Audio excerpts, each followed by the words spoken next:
Ханамдар Марзалар, дамы и господа, приветствую вас. С вами снова я, Юля, и мы учимся с вами читать по-казахски легко и с удовольствием. И сегодня у нас следующая фраза. Ұялы телефондарды сату және сатып алу. Ұялы телефондарды сату және сатып алу.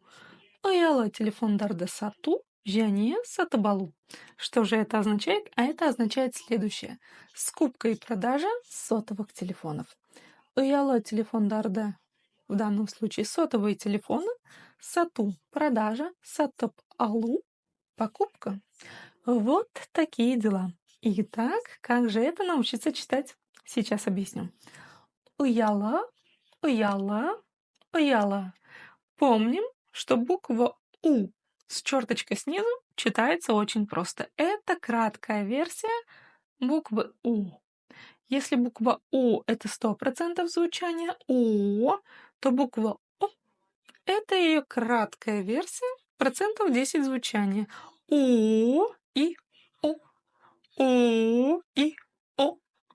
У, уя. У, уя. Вот такие дела. Уя, уяла. Как прочитать букву У? Очень просто. Это лишь намек на букву Уяла, уяла, уяла. Телефон. Все мы можем с вами прочитать. Телефондар, телефондарды. Опять буква У, которая читается очень и очень кратко, лишь намек на ее существование. Читаем это словосочетание целиком. Уяла телефондарды, уяла телефондарды.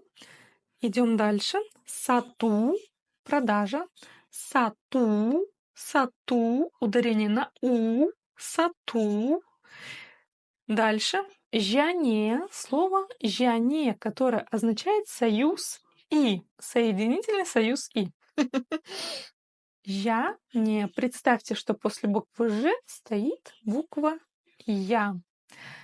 Ведь если после согласной стоит буква Я, то она не звучит как в алфавите Я, она звучит как Представьте, что после буквы Ж стоит буква Я.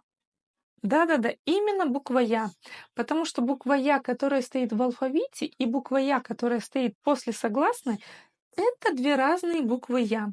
Если разделить саму букву Я на транскрипцию, так можно сказать? В общем, если писать транскрипцию буквы Я, то сначала идет и краткое, а потом остаточное звучание, звук Так вот, именно этот звук используется в казахском языке, вот он нам и нужен. Например, слово няня, да? Буква Я в слове няня звучит именно как а не как Я. Иначе было бы примерно так: не я. Вот такие дела. Слово «жане». «Жане». Все, я думаю, вы научились читать, у вас нет с этим никаких проблем.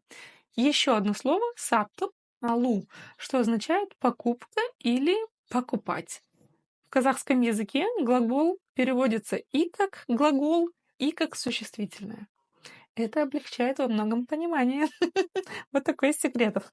В общем, как это прочитать? Сатып алу. Сатып алу. Сначала читаем медленно по слогам.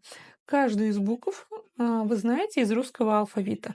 Просто помним о том, что буква это не русская буква это ее краткая версия. Она читается кратко, твердо, в общем, быстро. Быстро она читается, очень и очень быстро. Сатып алу. Сатып алу. Есть лишь нюанс. У нас ведь идет второе слово алу, а значит, первое слово, если оно заканчивается на согласную глухую, данная согласная должна звучать как звонкая. Вот такие дела. И звучать это будет так: сатыбалу. Сатыбалу. Через букву Б. Читаем одним словом сатыбалу. Вот такие дела. И давайте прочитаем все это целиком. Ұялы телефондарды сату және сатып алу. Ұялы телефондарды сату және сатып алу. Ұялы телефондарды сату және сатып алу. Я вас поздравляю, вы научились читать еще одну фразу на казахском языке. До следующих видео.